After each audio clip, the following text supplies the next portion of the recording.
العليا الدكتور محمد النشائي. دكتور محمد مساء الخير. اهلا، سعداء بوجود حضرتك معنا. انا سعيد جدا ومتوقع اسئله صعبه منك لاني عارفك كويس. وايضا نرحب بالخبير الاقتصادي ومدير مركز الدراسات الاقتصاديه الدكتور صلاح جوده. دكتور صلاح مساء الخير.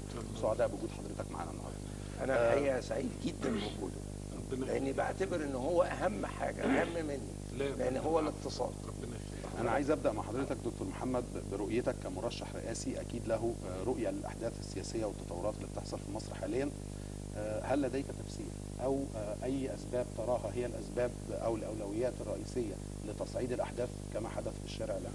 الحقيقه حاجتين عايز أقولهم، برضو وجود أستاذنا العظيم الاقتصادي العظيم من جامعة عين شمس اللي أنا بقرأ له حاجات كتير قبل كده. الحقيقة أنا ما تصورش قد ايه تفاؤلي، وهو تفاؤل طبعا، بوجود الدكتور الجنزوري. انت اظن سمعت قد ايه انا كنت صريح الى درجه محرجه لك في تقييمي للدكتور عصام شرف. بقول للناس، بقول لهم من قلبي، عصام شرف كان صديقي شخصي، لكن الجنزوري ده راجل اكبر مني بزمان سنا ومقاما. ادوا له فرصه يا جماعه، عيب، ادوا له فرصه كبيره. ده راجل محترم بيشتغل بورقه وقلم، راجل تكنوقراطي. في كلمه بيقولها لك بالفرنساوي، معلش خارجه شويه، شيرشي لا فام، يعني لما يكون في اشكال ابحث عن المراه. الحقيقه ابحث عن الاقتصاد. لو الاقتصاد تام، حتى المشاغبين هيلاقوا لهم شغلانه تانيه احسن يستفيدوا منها عن الشغب. المشاكل يا جماعه اقتصاديه، اساسا اقتصاديه. بتلبس عبايه بعد كده تبان ان هي سياسيه ودي وعبايه احمق واشد ضلالا، ان هي مجرد دينيه. بدون شك انا الدين يلعب في حياتي دور رهيب شخصي، ولكن المشاكل الاقتصاديه ارجوكم يا شباب، انا راجل عجوز صحيح لكن والله روحي كلها شبابيه. بقول لكم ادوا للدكتور الجنزوري 3 اشهر فتره يا جماعه عشان يفكر ويمشي. الراجل كان صريح كمان، يعني عجبت بيه جدا، انا طول عمري معجب بيه، لانه ما هوش بتاع كلام سياسه. ما تاخذنيش الكلمه دي، انت عارف انا برنامجي هو محو السياسه من الموضوع، ادخال العلم والاقتصاد بس. الراجل بكى تقريبا على الاوضاع. في تاريخ مصر امتى شفت انت رئيس وزراء بيتسلم الحقيبه ويبكي؟ صراحه وصدق. يمكن اثرت شويه على البورصه، ولكن البورصه ارتفعت تاني. شوف، على الرغم من كل ما بتسمعه عن تدني الاوضاع في مصر خصوصا الاقتصاديه، اسال بقى برضو الاخصاء في سويسرا بيتصلوا بيا، والاخصاء في لندن اللي هي مارك، يقول لك اكتر بلد لها مستقبل قريب جدا، باهر بس في ايدنا، قريب وبعيد، يا قريب وبعيد زي ما عبد الحليم حافظ بيقول يعني. طيب هرجع لحضرتك هي مصر تفسير ليه مصر اكتر بلد لها مستقبل اقتصادي. تفسيرات المتخصصين هنعود لها في سؤالنا لحضرتك. دكتور صلاح جوده، البعض يتساءل ايضا، الا توجد مطالب مشروعه لعدد كبير او قطاعات كبيره من المعتصمين والمتظاهرين، بل يحمل بعض رجال القوات المسلحه المسؤوليه في قدر من العنف او التعسف في التعامل مع بعض المظاهرات او الاعتصامات، وان ده اللي بيؤدي الى تصعيد الاحداث، ودي رؤيه مختلفه ايضا موجوده بين المواطنين المصريين النهارده. راي حضرتك ايه؟ هي الرؤيه اللي موجوده حاليا، وبالذات الاشكاليات اللي حدثت امبارح واول امبارح والنهارده في شارع مجلس الوزراء، ديت نتاج تراكمات ال10 اشهر الماضيه من وزاره الدكتور عصام شرف. لما جت وزاره الدكتور عصام شرف ومعاها الدكتور سمير رضوان في الاول، من 3/3 الوزاره الاولى لحد 5/7/2011، اول حاجه قالها الدكتور سمير رضوان، قال كل الذي لم يتم تعيينه خلال الفتره الماضيه احنا هنعينه. خد 7 مليون استماره من 7 مليون واحد، لم يعين فرد. التراكمات لما انا ادي للناس امال اكبر، يعني ادي الفرق بين مشهد للدكتور عصام شرف والدكتور سمير رضوان، والدكتور كمال الجنزوري طلع بيبكي على حال البلد وحال الاقتصاد لما شاف الورق اللي موجود عنده. انا رايي انا الشخصي ان في مجموعه من الافراد العنف متبادل ما بين رجل الشرطه القادم وزيرا للداخليه الجديد اللي هو محمد ابراهيم، والقوات المسلحه وبعض الناس اللي هم نعتبر، انا مش عاوز، ما بحبش كلمه فلول النظام السابق، نقول اعوان النظام السابق، انما في كل ما يحصل نوع من انواع التقارب في الشعب او في انتخابات ماشيه او حاجه بتحدث حاجه. يعني حضرتك بتؤيد النظريه، وده تساؤل ثالث موجود، هل هناك اذرع لرجال الرئيس السابق ونظام الرئيس السابق اللي بيحاسبوا في او على ذمه قضايا ويحاكموا حاليا موجودين في السجون، لهم قد يكون لهم دور في تحريك الامور للأسوأ او محاوله ايقاف اي عجله تنميه؟ ده اكيد، بس دولت معاهم مين بقى؟ نقول هنا انا مش عاوز استخدم كلمه، نقول غباء المشهد السياسي كله، مش غيابه، غبائه. غباء المشهد السياسي اللي موجود كله في كافه المتحورين. المرحله الاولى افرزت 168 عضو مجلس الشعب. السؤال اللي بيسال نفسه، اي من اعضاء مجلس الشعب ال 168 نزل يحل المشكله السياسيه اللي موجوده؟ اي من الاحزاب اللي ليها قوائم، ال 15 حزب اللي ليهم قوائم، نزل يحل المشكله اللي موجوده او في النهارده ويتعرف على الناس وايه مشاكلكم ويقعد مع الدكتور الجنزوري؟ المجلس الاستشاري اللي اتعمل من 30 شخصيه بينهم 3 أو 4 شخصيات مرشحين محتملين للرئاسه، اين الدور بتاعهم؟ لما يطلع الدكتور سليم العوا النهارده فقط يقول ان انا بحاول اقول للمجلس العسكري انه يطلع بيان يقول للناس ايه، دي مش طموحات راجل جاي يتسلم مقاليد سلطه، دي اقصى طموحاته ان المجلس العسكري يطلع البيان. طب ما هو ده مش شغل ناس جايه تمسك بلد وتحط لها خطط. انا اشوف المشكله وجذورها ايه، هو ده اللي كان المفروض يحدث، انما المشهد السياسي غايب عنه معظم الناس. طب حضرتك متفق مع الرؤيه دي يا دكتور؟ الحقيقه اكاد اقول يعني من كلامه باستثناء حاجات بسيطه جدا، زي ما الواحد يكون قاعد مع ام كلثوم ويقول قاعد، يعني عايز اسمع الكلام والله. ليه؟ بس انا عايز اقول كمان حاجه بضيفها الى اللي قاله وبأيدها، بضيفها اضافه، ان كمان المجموعه الحزب الوطني بكل ما سوى هو شطيره كبيره من المجتمع المصري، ويمثلوا مصالح شطيره كبيره من المجتمع المصري، ومش لازم ننظر لهم على انهم اعدائنا، لازم ننظر لهم انهم ضلوا في اشياء، اصلحوا وانجزوا في اشياء بدون شك. 30 سنه انا كنت قاعد في مصر رايح جاي، فانا شريك في كل حاجه. في ان انا سكت فانا شريك، ولما اعترضت فانا شريك. فاحنا عايزين نشرك كل الناس، ومش دايما برضه نقول ان هم الجماعه دول عايزين يغيروا كل حاجه للماضي، هم لهم مصالح ومن حقهم الدفاع على مصالحهم. حاجه مهمه جدا قالها الدكتور، واظن شايف ان الناونس الآنية هذه اللحظة قد ايه بتفرض نفسها، فين التحرك والاستجابة كل حاجة يقول لك في المستقبل البعيد. أنا لما أسمع أشوف المكاسب بتاعت السلفيين، لو سمحت لي إن أتكلم عن الموضوع ده من ناحية علمية واقتصادية وذكاء أو غباء سياسي عشان أعيدها، لما أشوف مكاسبهم أتفهمها بمنتهى البساطة لعدة حاجات. أرجو أن أصدقائي وحبايبي من الناس اللي بيسموا نفسهم ليبراليين، وأنا بعتبر نفسي ليبرالي، ما يزعلوش مني لما أقول أنا ساعات لما بتكلم مع بعض الليبراليين، بعضهم مش كلهم، أشعر إن أنا سلفي. ده أنا يبدو إن أنا طول الوقت كنت في المنيا مش في ألمانيا من كتر المغالاة في كثير من الأشياء. لما ألاقي إن السلفيين يجمعوا تبرعات عشان يشتروا بطانيات، الدنيا برد الحقيقة، الاستوديو بتاعكم على فكرة برد شوية ويدوها للناس، أنا هختارهم، مش إحنا في ديمقراطية، الناس الغلابة هتختارهم مرة تانية.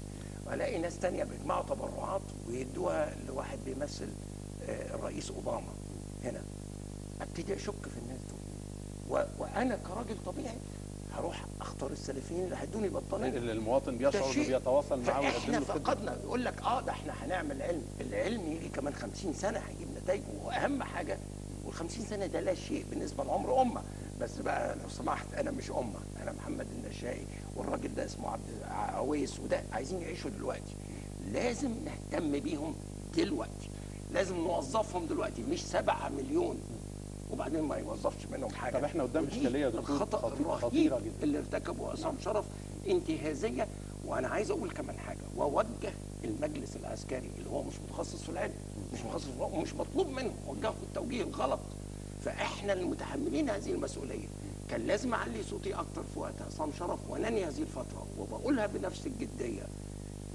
الجنزوري ده حاجه ثانيه، ادوا له فرصه يا جماعه. طيب يبقى حضرتك بتطلب التهدئه، والدكتور صلاح جوده بيطلب تحرك سريع من المسؤولين في الاحزاب او التيارات السياسيه او اللي فازوا بالفعل في المرحله الاولى من انتخابات مجلس الشعب، اللي بتعبر ربما لاول مره في التاريخ الحديث او على مدار عقود يجمع الشعب المصري باطيافه المختلفه على انها تاتي معبره بشكل صادق وكامل عن اراده الشعب المصري في الفتره دي ووفقا للمعطيات الموجوده امامنا في هذه المرحله. هنتكلم عن المطالب الخاصه بالتهدئه او الاستجابه من المسؤولين وتحقيق مكاسب للثوره على ارض الواقع ترضي المعتصمين والمتظاهرين وتشعرهم بان في تغيير وان في مرحله مغايره لنظام مبارك بدات بالفعل بنجني من خلالها ثمار ثوره 25 يناير. ولكن بينضم لنا الان مراسل التلفزيون المصري الزميل محمد علوي من منطقه الاحداث وتصاعد الاحداث امام مجلس الوزراء. محمد مساء الخير. مساء الخير زميلي محمد، مساء الخير لضيوفك الكرام، مساء الخير لكل مشاهدي الفضائيه المصريه. محمد طمنا على اخر التطورات، هل في اي تطورات للافضل؟ هل في نوع من التهدئه ولا لسه العنف او تصاعد الاحداث بيسير بنفس التسارع وبنفس الوتيره؟ محمد الاشتباكات مستمره هنا في شارع القصر العيني ما بين المتظاهرين وبين اهالي منطقه عابدين، وايضا الامن المكلف الموظفين المكلفين بحمايه مجلس الوزراء.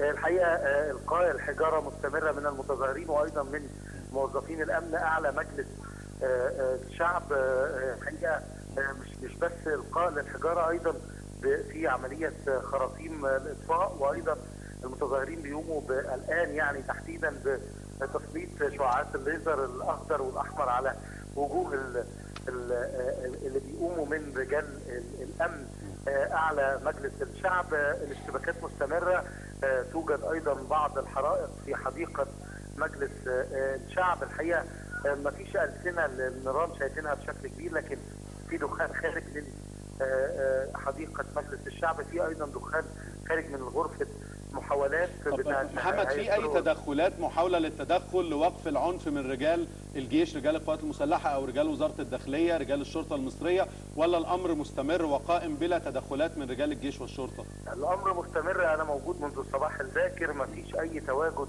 لرجال الشرطه تماما في هذه المنطقه، وايضا انا ما شفتش رجال الجيش، انا شفت بس رجال القوات المسلحه داخل المجلس الشعب من اسفل، لانه انا بترجل طبعا في المنطقه، فكنت بروح من ناحيه شارع مجلس الامه وايضا في شارع القصر العيني. انا في تواجد لعساكر داخل او اسفل مجلس الشعب. الحقيقه يعني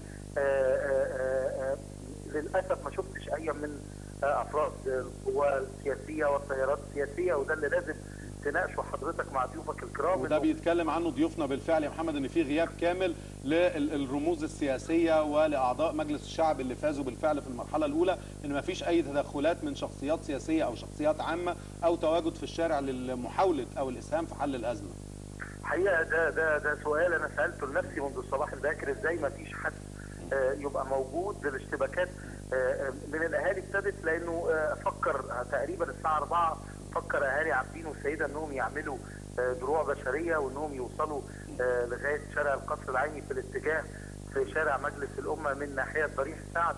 الحقيقه قبلوا بوابل من الحجاره، فبالتالي وقفوا ايضا يردوا الحجاره. لو في حد من عقلاء القوى والتيارات السياسيه كان موجود كان ممكن يبقى في تهدئه من البدايه. يعني انا مش عارف دلوقتي، ده موضوع لازم تناقشه مع ضيوفك. هل دلوقتي لو نزلوا الاشخاص المرموقين من التيارات والقوى السياسيه هل يقدروا يوقفوا هذه الاشتباكات؟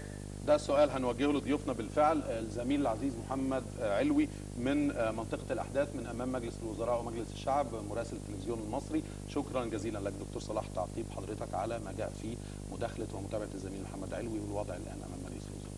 هو الوضع الان لن يتم حسمه الا يرجع سياسيا تاني. المجلس الاستشاري الذي تم تشكيله خلال الاسبوع الماضي، ايه المهمه الرئيسيه له او الوظيفه الاساسيه له؟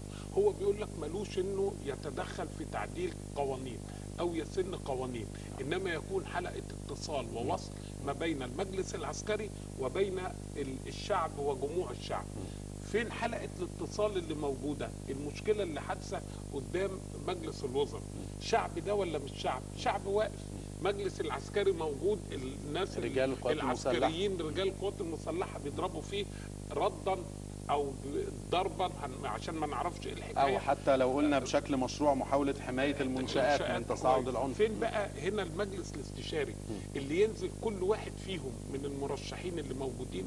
وفي المجلس الاستشاري تم اختياره بناء على ايه؟ على ان هذا الرجل من الميدان وله شعبيه وله اتباع وله. انا بقول لحضرتك لو واحد نزل فيهم هيتخطف. هو يعني انت كل واحد بيقول لك انا ليا اتباع وليا ناس ونازل والميدان اللي جايبه. طب احنا في المحك والميدان نزل 3 4 منهم يقعدوا مع الناس اللي في الميدان. لو حلوا المشكله يبقى حضرتك شايف ان ما لهمش دلوقتي قدر كافي من الشرعيه او المصداقيه في الشارع؟ لا خالص. دكتور محمد، الحقيقه ابتدي كمهندس، انا مستعد ومتاكد ان انا بتكلم بالنيابه عنه. ننزل دلوقتي بدل ما نقعد هنا، ننزل هناك نروح نكلم الناس، وحتى لو جالي حجر او 2 ما يهمش. الحقيقه شيء مش معقول انه يحصل في مصر. هيبقى لك مصداقيه مش معقول يكون مصر. ما تنساش كمان حاجه، على الاقل على الورق، وانا لا اعرف خبايا الامور وانما اثق في الناس، ودايما عندي ان اللي قصادي بيكون صادق الى ان يثبت العكس. انا اعرف كويس جدا الدكتور عبد المنعم بالفتوح خارج عن الاخوان المسلمين، واعرف ان الدكتور العوا خارج عن الاخوان المسلمين، مش خارج عليهم، وانما لم يعد جزء من هذا الكيان نفسه، وفي نوع من الخلاف الودي ما بينهم. لكن الاخوان المسلمين كانوا ضد المجلس الاستشاري، ما تنساش دي. وناس كتير عايزين بالعافيه يخلقوا الحقيقه عداء ما بيننا كشعب او بيننا وبين المجلس العسكري.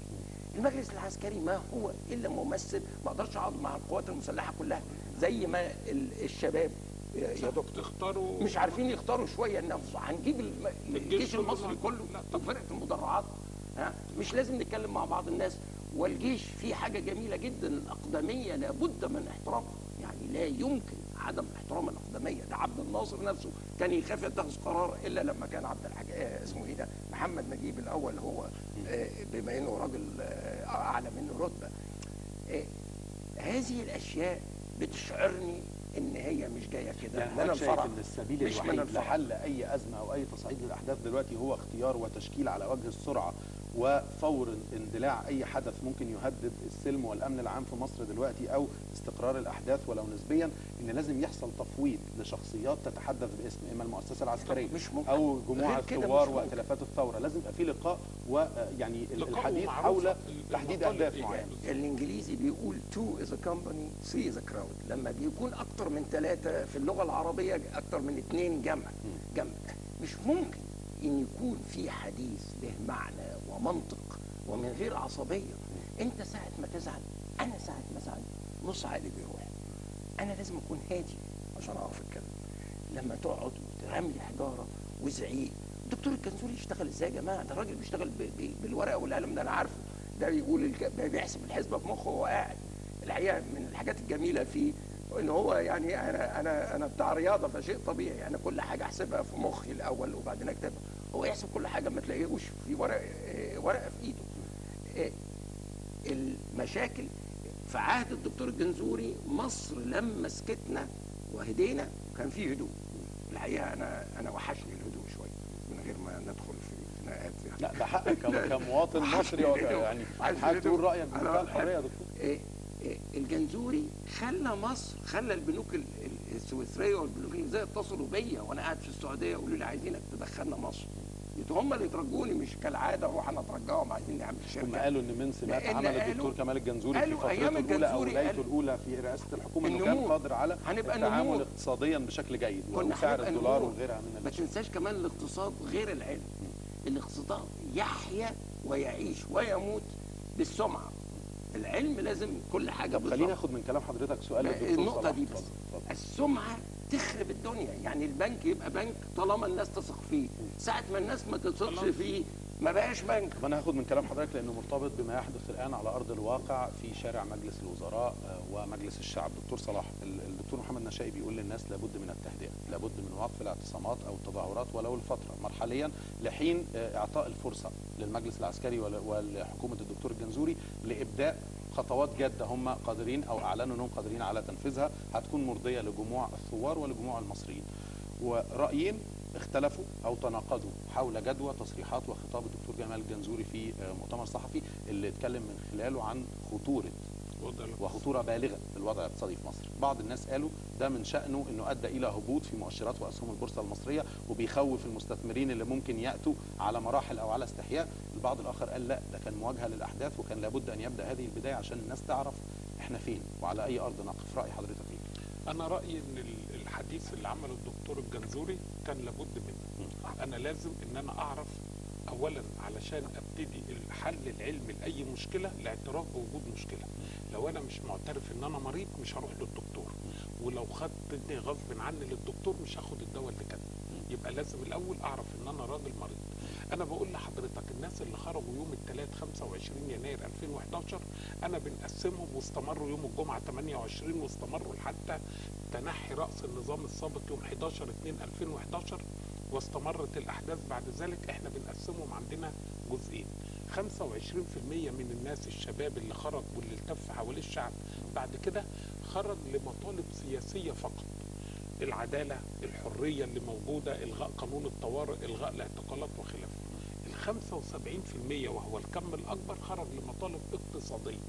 واحد مش لاقي تعليم كويس، اللي اتعلم مش لاقي وظيفة، اللي لاقي وظيفة مش لاقي سكن يتجوز، اللي لاقي سكن مش لاقي عروق، يعني شغلانة اقتصادية أكتر منها.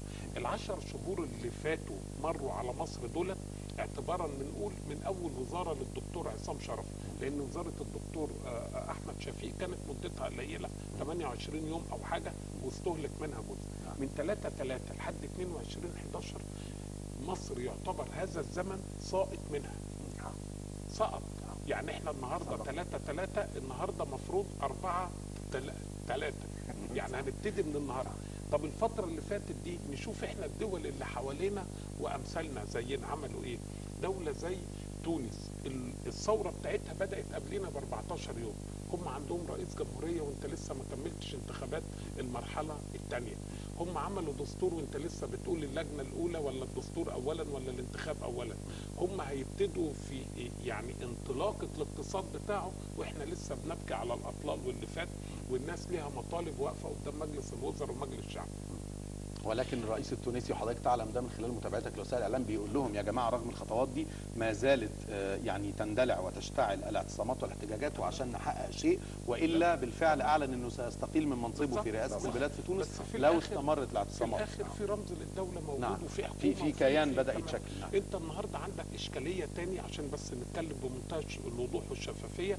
يوم 30/3 او 31/3 على الاقصى هيبتدي التنقير، يعني سوري في اللفظ ده، من مجلس الشعب والشورى. التيارات الاسلاميه اللي موجوده، في ناس هتقول لك انا مش عاوزه الوزاره، ده احنا شكلنا المجلسين فنجيب ناس مننا. هيرد المجلس العسكري يقول لا والله احنا نظام رئاسي مش برلماني. هيقولوا له ما احنا اللجنه اللي هتعمل البرلمان. طب اختاروا مننا اللي هتعمل الدستور. اللي هتعمل الدستور هتختار 100 شخصيه، هيقول لك من المجلسين ولا ناس من بره. هيقولوا لا والله ناس من بره. يقول له طب ما في احزاب ما دخلتش الانتخابات الشعب مش عاوزها، وفي احزاب دخلت وسقطت الشعب رافضها، وفي حزب دخل جاب كرسي او 2 هتساويه بينا. انت داخل في اشكاليه.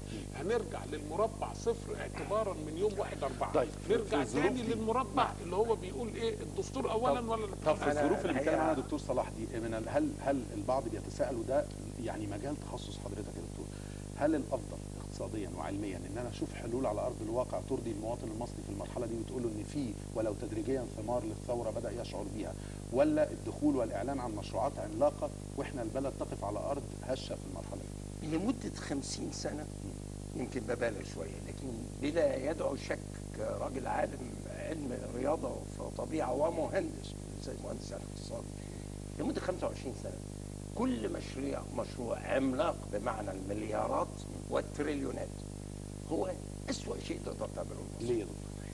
لأن مصر، شوف مصر عظمتها والبلاد اللي زي مصر والبلاد الصغيرة، شوف هقول إيه، البلاد الصغيرة زي إنجلترا. شوف أنا بقول إيه، البلاد الصغيرة زي إنجلترا. أهم حاجة فيها وقوة إنجلترا كانت فيما يتكلم بالبلدي مانيفاتورة، مش المصانع الكبيرة. مانيفاتورة عيلة وعيلتين بيعملوا احسن رمان بيلي ويبيعوه، وواحد تاني بيعمل زيوت احسن زيوت ويبيعوها. البلد كلها متغطيه بالمصانع الصغيره الناجحه اللي بتنتج حاجه محتاج تبيعها بعد بكره، وهتجيب لك ربح الشهر الجاي تاكل بيه وتبتدي تبني، واللي عايز يتجوز يتجوز، جيب له عروسه، لكن هو لازم يجيبها لنفسه الحقيقه. المشاريع العملاقه دي بتخلد اسامي مش بتخلد بلد. انجلترا من اقوى حته فيها ضد هتلر ان هو ما عرفش يضرب ايه ولا ايه، من كتر ما هم المصانع المراكز الاقتصاديه مش عارف عليها يخبطها البلد. فما قدرش يخبطها. لكن دي ليها حاجه تانية، ايطاليا دخلها من شويه حرف هنا وهناك ماليه، حرير على رسم على زخرفه على مورانو، شويه نجف. لا تتخيل الملياردات تكون تقريبا 30% من دخل ايطاليا، وايطاليا دوله صناعيه كبرى من السبعه G7. انا كنت عايز اقول نقطتين قبل ان اقول لك على الحكايه دي. المشاريع العملاقه دي بعبعه، وبعدين في مشاريع عملاقه حقيقيه زي المشروع بتاع الدكتور فاروق الباز حقيقي، ولكنه لا يصلح مصر الان، صعب تحقيقه او البدء فيه الان. عرضه في هذا لا لمده طويله جدا. الزحام مش اشكاليه مصر، اكتر بلد في الدنيا مزحومه في امريكا هي نيويورك، هي اغنى ده، ومنهاتن مزحومه اكتر من نيويورك، هي اغنى ما اغنى في نيويورك. ماليزيا الزحمه فيها لا تطاق، وخصوصا سنغافوره. ما هو الزحمه لما تكون لابس برفان ومبسوط وقاعد، والروائح اللي مش كاريها موجوده، ما هي الزحمه ده متعه، بل هو ربما رواج اقتصادي. فالمهم في 3 حاجات. انا ما ببكيش على الايه، على اللبن المسكوب، بس للتاريخ لازم ترجع لورا. هقول على الرغم انه هيسبب لي عداوات والناس هتزعل منه، يمكن افتكر خطأين ضخمين هم اللي خلينا في الوقت ده زي ما هو. انا مش هزعل قبل ما حضرتك تقول. اقاله احمد شفيق كان خطأ كبير قوي، واستدعاء عصام شرف كان خطأ تاني. دلوقتي صلحنا الخطأ خلاص يا جماعه، ابوس ايدكم، اهدوا شويه، سيبوا الجنزوري يشتغل، وكل حاجه هتبقى عالي. هو الراجل ده هيحطنا على الخط الصح. احنا كنا على وشك نبقى من النمور ال7، ولكن للاسف دخلت مصالح تانية خبطت في الجنزوري، ما عرفش يكمل مشروعه العائلي. الراجل ده هو سنترال، ما بيخليش كل حد يعمل اللي هو عايزه، ده حاجه مهمه في بلد مصر. بيدير باسلوب مركزي في الاداره دكتور الجنزوري. وعشان كده الوزراء اللي بيشتغلوا تحته ما يبقوش فرحانين قوي على فكره، لان عليهم كنترول او رقابه منه طول الوقت. لكن انا مبسوط بالذات في الوقت ده ان الجنزوري موجود، عشان هو مش الناس اللي تلعب براسه كل كلمه. وبمناسبه بقى السيطره هنا بقى تونس تيجي. انا اعرف تونس كويس. الفرق الوحيد على فكره، احنا اكتر من 80 مليون وهم كل حكايه 10. دي بتفرق، لان الوضع الاقتصادي بتاع 10 غير الوضع الاقتصادي بتاع 80 مليون. الناس اللي معتصمه دي وسايبه كل حاجه وبتخبط، دول لهم اسباب اقتصاديه صدقني. اذا ما كانوش مجرمين بالسليقه، وانا لا اعتقد، واذا ما كانتش دي مؤامره فعلا، وانا اعتقد قليلا ان هي مؤامره، ان بعض الناس بيستغلوا النوايا الحقيقيه والاسباب الحقيقيه بتاعت ناس فعلا المشروع. ناس عندها مطالب اقتصاديه. وانا كنت بقول لهم انتوا معاكم حق.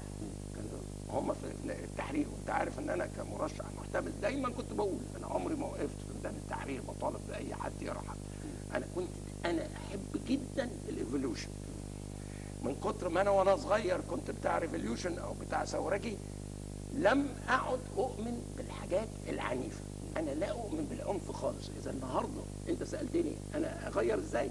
اغير زي غاندي، اغير زي تولستوي، اغير بالحجه والبيان الفكر والحب الشعور الناس اللي قاعدين دول. طيب. ان احنا بنحبهم. تعالى ننزل نقول لهم رساله حب. انا ارموا عليا طوب وانا هقول لكم متشكر. طيب بس ما هو ده قد يكون ده امر مهم، ان الناس تشعر ان في مصداقيه وتقبل لارائهم وموده وتعاون مع المتظاهرين او المعتصمين. وبرضه انا مش هزعل زي ما قال او افترض الدكتور محمد النشائي من رؤيته الخاصه باقاله رئيس الوزراء الاسبق الدكتور احمد شفيق، لان ده حق مشروع لحضرتك ان تبدي رايك كيفما شئت، وده تلفزيون الدوله. مهما كانت في هذه المرحله هناك شرعيه ثوريه في مرحله الثوره اللي اطاحت بنظام اعتقد في اجماع او ما يشبه الغالبيه العظمى من اراء المصريين بتشوف انه كان نظام جائر وغير عادل، هو نظام الرئيس السابق. ولكن اعتقد الدكتور نشائي بيطرح من وجهه نظر اقتصاديه بحته يا دكتور، بصرف النظر عن الانتقادات اللي وجهت، الانتقادات الثوريه اللي طلبت بالاطاحه برئيس الوزراء السابق او ابعاده عن منصبه الاسبق الفريق احمد شفيق، لمسؤولياته من وجهه نظر البعض عن تجاوزات حصلت وجرائم زي موقعة الجمل وغيرها، وهو في موقع المسؤوليه وله خبرات عسكريه وسياسيه كانت كفيله وكافيه بان يحمي المتظاهرين وميدان التحرير مما حدث. وبالاضافه الى تصنيفه او القضيه اللي احنا مختلفين عليها، هل من حقنا نصنف الناس كلها دلوقتي على انها جزء من نظام الرئيس السابق ولا لا؟ قضيه فلول ده مسمى صحيح ولا لا؟ فدي ابعاد كثيره. ولكن من المنطلق الاقتصادي، هل حضرتك متفق مع الدكتور النشائي في ان كثره التغيير في الانظمه ورؤساء الحكومات في المرحله دي امر بالغ الخطوره؟ طبعا. هقول لحضرتك على حاجه، احنا اعتبارا من 1/1/2011 حتى الدقيقه اللي احنا قاعدين مع حضرتك فيها، مصر جات لها 4 رؤساء وزراء و4 وزراء ماليه.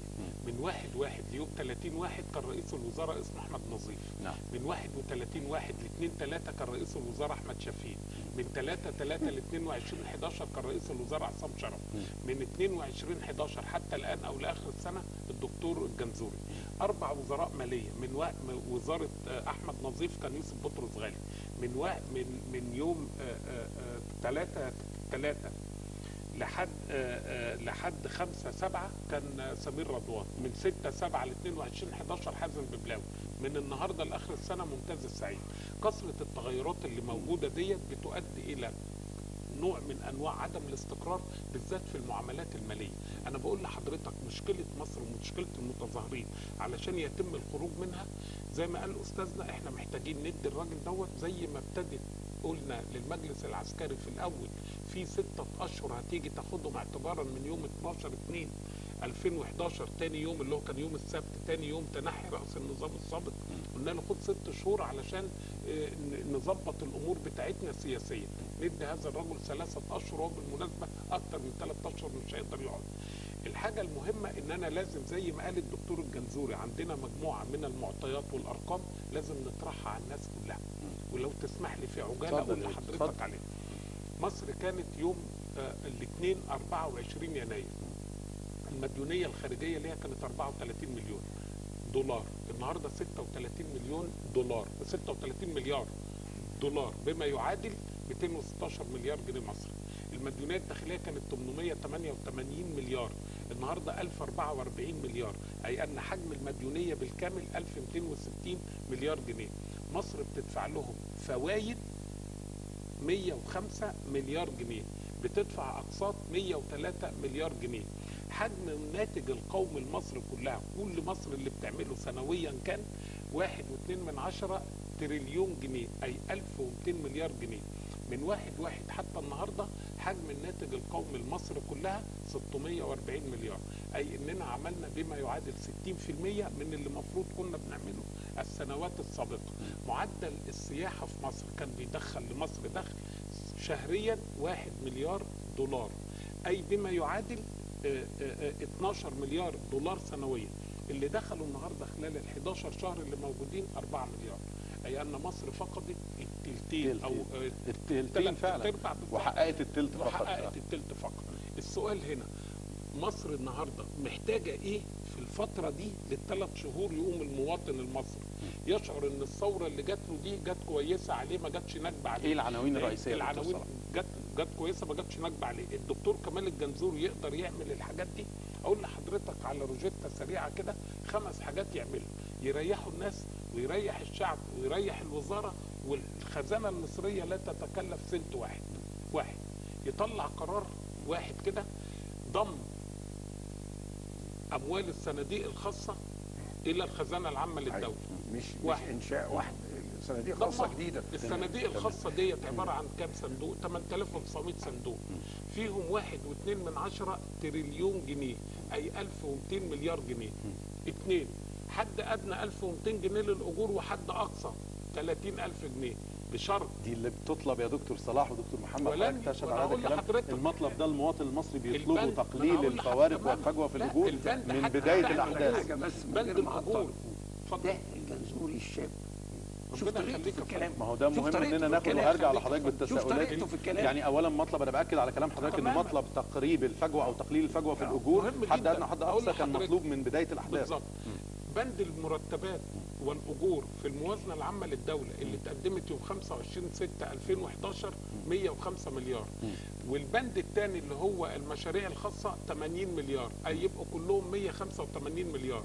لو انا عملت الفجوه من 1200 ل 30000 يطلع 123 مليار، يعني انا هوفر لي فوق ال 60 مليار.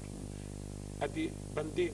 ثلاثه، مصر فيها 625 ألف قضية في القضاء الإداري، تم أخذ أحكام للبشر المصريين اللي موجودين ضد الحكومة. الأحكام دي في حالة تنفيذها مش هتكلف الدولة مليم. الأحكام دي عبارة عن إيه؟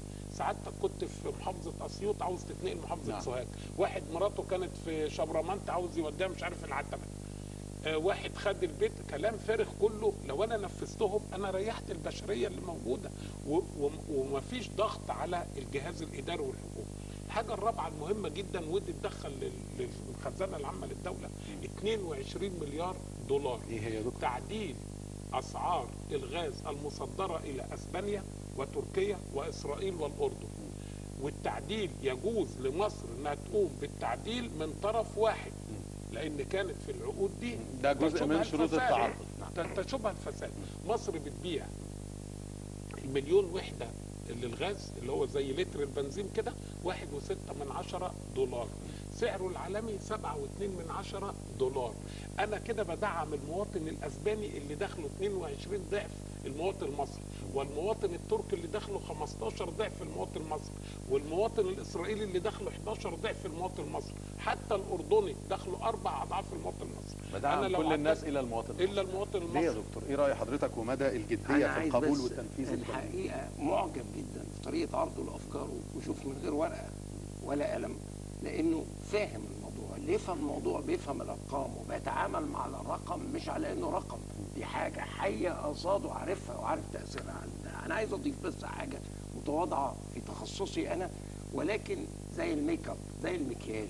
ساعات الواحد لما يشلفط وشه بمكياج هو مكياج مش هيغير حاجه، لكن منظره بيبقى بشع جدا.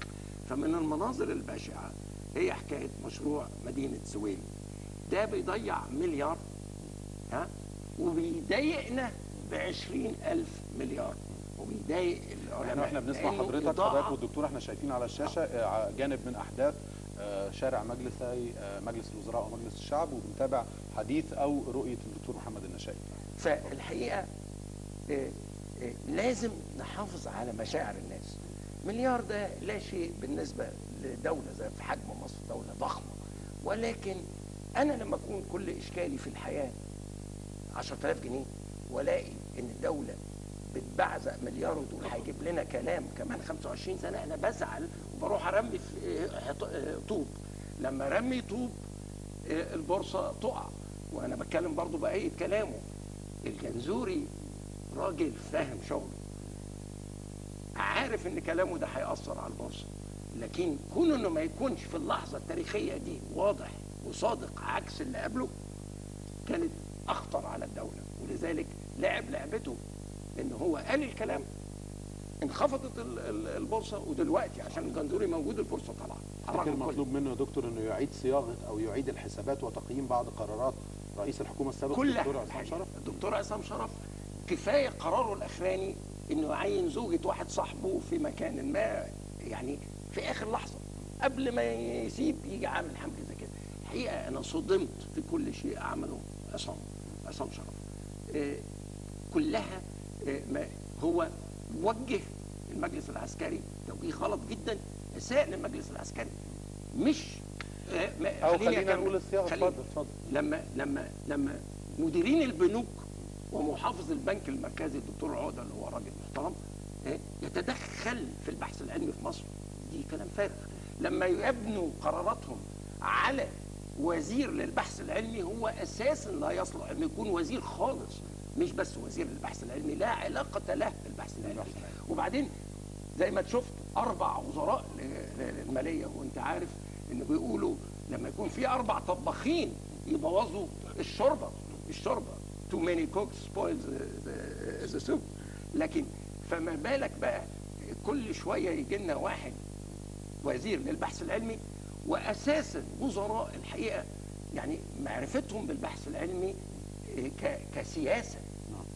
كسياسه. طيب حضرتك بتؤكد النهارده ان الدكتور عصام شرف رؤيته او قراراته ما كانتش كافيه لنقل نبض الشارع للمجلس العسكري، او انه يقدر يكون حلقه وصل قويه لتنفيذ، او خاطئه من وجهه خاطئه 100%. طيب البعض الاخر كان بيقول العكس يا دكتور، احنا قدام اشكاليه. البعض الاخر كان بيقول ان الدكتور عصام شرف قدم وكان عنده رؤيه ومطالبات وحاول اكتر من مره، بل وطلب اعفائه من منصبه اكتر من مره لانه ما عندوش الصلاحيات، يعني بيطلب من المجلس العسكري ولا يجد الاستجابه. عشان كده النهارده المجلس قال احنا بندي دكتور الجنزوري صلاحيات رئيس الجمهورية باستثناء أمور خاصة بالأمرين، أو المجال العسكري ومجال القضاء.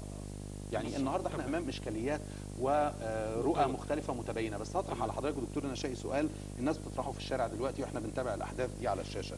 البعض بيقول فين الجدية في نتائج التحقيقات؟ مين الطرف الثالث والخفي اللي دايما بنتكلم عن انه بيحرك الاحداث ويؤدي الى وقيعه بين الجيش او الشرطه من جانب والشعب من جانب؟ فين نتائج تحقيقات جاده مفترضه في احداث ماسبيرو واحداث مسرح البالون وغيرها والعباسيه وغيرها من المناطق واخرها شارع محمد محمود؟ النهارده الناس شعرت بشغل وزير الداخليه اللي تولى المهمه اللي هو محمد ابراهيم يوسف، وانه قدر بخلاف ما كان قبله يسيطر على الاحداث ويبدا الناس تشعر بمواجهه البلطجه وتامين الشارع في اسبوع، الامن اللي غاب لشهور. هل في تراخي؟ هل في تقاعس؟ هل احنا امام همه تعلو احيانا وتهبط احيانا؟ وده مغير شعور الناس بان مفيش استقرار في اي حاجه؟ لا، انا رايي حضرتك انه النهارده وزير الداخليه الجديد اللي جه اكيد الاحداث اللي فاتت ديت متورط فيها. خلينا نتكلم بمنتهى الوضوح، ناس من الشرطه، ناس من المجلس العسكري، ناس من القدامى اللي موجودين في التحرير، في ناس من بره جايين، بس في ناس محتملين موجودين. لابد من تقديم المتهم، اي متهم، نعم، تقديمه للراي العام وتقديمه للمحاكمه. في هذه الحاله فقط يتم اسكات الناس. ما انا النهارده انا بطالب، بقول لحضرتك زي القناص بتاع العيون اللي قالوا عليه متصور وجاي وكذا، يقول لك لا انا ما كنتش موجود. جه وزير الداخليه اللي فات الدكتور اللي هو منصور العيسوي، قال لك لا ده كان ماسك خرطوش بس. طب هو الخرطوش بيشيل عيون؟ ما بيشيلش عيون.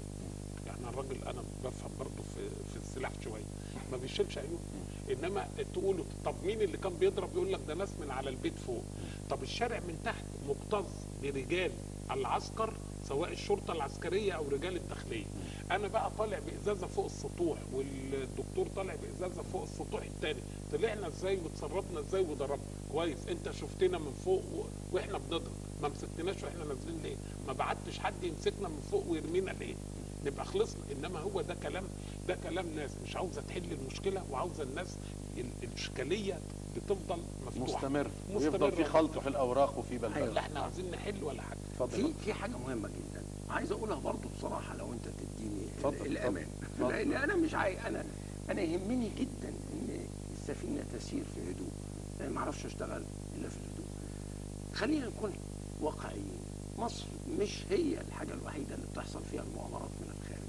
لا، دي اقوى دوله بعد الولايات المتحده اعلنت رسمي تدخل الولايات المتحده في شؤونها عن طريق دوله عربيه صغيره جدا، يعني صغيره بشكل ملفت للنظر الحقيقه. بوتين قال بطلوا تتدخلوا في انتخاب، بطلوا تصرفوا الدولارات وتقوموا الشعب الروسي عليا. بوتين برضو كذاب، هو من الفلول بتوع النظام السابق. هذا الرجل انا احترمه احترام اكتر مما تصور اي حد في الشرق الاوسط كله. انا ما انقذها من المهزله اللي ضيعها رجل ضعيف وغورباتشوف، ورجل مهبول او يمكن عليه عميل او مهبول او سكير اللي هو يلسن. انقذها، اكتسب، شوف الراجل العبقري، اكتسب صداقه يلسن ومسك الحكم وحولها الى شيء لم يراه العالم، رأسمالية ولكن بقوة الحديد السوفيتية. لما تبقى فوضى، لأن الاتحاد السوفيتي مش فلوريدا، مش ميامي. طب أنا هاخد تعليق سريع جدا من الزميل ومتابعة أخيرة في اللحظات القليلة المتبقية من الزميل محمد علوي من منطقة تصاعد الأحداث أمام مجلس الوزراء ومجلس الشعب. الزميل محمد علوي اتفضل، احنا سامعينك. يعني يا محمد، يمكن الاشتباكات لا تزال مستمرة، لكن اتنقلت. هي كانت عشان نوصف للمشاهد بالظبط، هي كانت في تقاطع شارع القصر العيني مع شارع مجلس الأمة اللي موجود فيه شارع مجلس الشعب. الحقيقة كان في زي سدادات حديدية كده بتفصل ما بين المتظاهرين وبين الأهالي. الحقيقة الاشتباكات اتنقلت شويه ناحيه اليسار، يعني هو الان دلوقتي نقلوا الصدادات دي امام سور مجلس الوزراء، يعني سور مجلس الوزراء في ناحيه القصر العيني القادم من القصر العيني. الاشتباكات لا تزال مستمره، في حاجات شفناها برضو انه بيتم القاء حجاره من المتظاهرين على مبنى مجلس الوزراء. يمكن انا ما شفتش حد موجود في مبنى مجلس الوزراء، لكن اعداد كبيره حاولت كمان انها تنص على السور للدخول لمجلس الوزراء، لكن الحقيقه ما كانتش بتنجح. ايضا الاعداد اللي كانت موجوده اعلى مجلس الشعب بقى لهم 5 ل 10 دقائق مش موجودين، اللي كانوا بيحدفوا طوب من اعلى مجلس الشعب دول مش موجودين. الاحتكاكات دلوقتي او الاشتباكات هي موجوده بين المتظاهرين في المنطقه اللي قلت لحضرتك عليها وبين الاهالي في شارع مجلس الامه. يعني قطاع من الاهالي نفسهم متضررين دلوقتي من اللي بيحصل، وبدا يبقى في اشتباكات ما بين الاهالي بعضهم وبعض، بعيدا عن رجال القوات المسلحه او اجهزه الامن او رجال الشرطه. اجهزه الامن انا ما شفتش من الصباح لا امن مركزي ولا شفت الشرطه غير موجوده اسفل مجلس الشعب، لكن الاهالي اللي موجوده في شارع مجلس الامه من ناحيه ضريح سعد هم دول الان بيشتبكوا مع بعض من المتظاهرين. يمكن الاعداد قلت شويه من المتظاهرين في شارع. عموما احنا هنستمع لمزيد من الخدمات والمتابعات الاخباريه طبعا بعد نهايه برنامجنا مباشره ومن خلال تواصلك مع قطاع الاخبار ونشره التاسعه. بشكرك جدا مراسل التلفزيون المصري الزميل محمد علي. يعني في لحظات اتفضل تعليق اخير لحضرتك ودكتور صلاح. انا الحقيقه يهمني جدا ان انا اقول النقطه دي. انا بنزعج من ان في الماضي، ودي كلمة للتاريخ، أنا كنت بصيح باستمرار وبقول علنا وخفيان إن هناك من يحجب الحقيقة عن مبارك، وزعلوا مني جدا بما فيها نظيف، كان زعلان مني جدا. يمكن أنا دلوقتي هناك من يحجب الحقيقة عن المجلس العسكري. ما هو ما تتصورش إن المجلس العسكري ده دلوقتي هو بيقوم بدور رئيس الدولة لحد كبير. سيد المشير هو رئيس الدولة بالنيابة دلوقتي، أو شوفها زي ما تشوفها، لكن هو ده رئيس الدولة. ما يبقاش لنا راس، ودي مصر مش أي دولة في العالم، دولة ضخمة ولها 5000 سنة من الحضارة. فلما أنت كلام فارغ اللي يقول إن المجلس ما كانش بيدي لعصام شرف سلطات، لا، هو كان بيوجه المجلس توجيه خطأ، وبالذات في مشروع الزويل، لأن علاقته الشخصية بالزويل هو اللي خلاه يوجه المجلس العسكري إنه يقبل المشروع الهزء ده. ودي مشروع إعلامي وعيب، وهنقوله لأن زمان كانوا بيقولوا في ديانتنا إحنا وفي أخلاقنا الإسلامية الساكت أنا الباطل شيطان أخرس. سكتنا زمان لأن المركب مش عايزين نهزها. دلوقتي إحنا غرقانين، فمش هنسكت. احنا هنكمل كلامنا في حلقة أخرى. للأسف النشرة هتكون على الهواء بعد لحظات، والدكتور صلاح تعليق أخير. وإن كنت طبعا أيضا بأؤكد مرة ثانية للدكتور النشائي اعتزازنا بوجوده معنا على الهواء وقبولنا لكل الآراء، بس من حقي أنا كمان من غير ما حضرتك تزعل أتحفظ على المصطلح اللي حضرتك استخدمته، ونقول مشروع حضرتك شايفه فاشل أو غير مجدي بدون اللفظ القاسي جدا اللي حضرتك استخدمته. وانا اسمح لي بس اراجع حضرتك باستخدام المصطلح ده. انا الحقيقه اصر على هذا المصطلح. انا بحتفظ بحقك في ابداء رايك، ولكن ده دورنا وفي امانه للعمل وامانه مهنيه بتفرض عليها، بس نسجل الملاحظه دي يا دكتور. دكتور صلاح احنا وقتنا انتهى بالفعل، يعني كلمه اخيره من حضرتك. بضيف للروجيتا اللي قلناها، لو الدكتور كمال الجنزوري خدها، مصر فيها 222,000 مستشار فوق سن ال60 بيعملوا في الاجهزه الحكوميه ووزارات قطاع الاعمال والقطاع العام، بيتحصلوا على 18 مليار جنيه سنويا. في حاله الغاء هذه الفئه مصر دخلت لها موارد. للدكتور عصام شرف بس القرارات اللي خدها حضرتك كنت بتقول نعيد النظر فيها. هو الدكتور عصام شرف لحقيقه الامر خد 4 قرارات في كلها.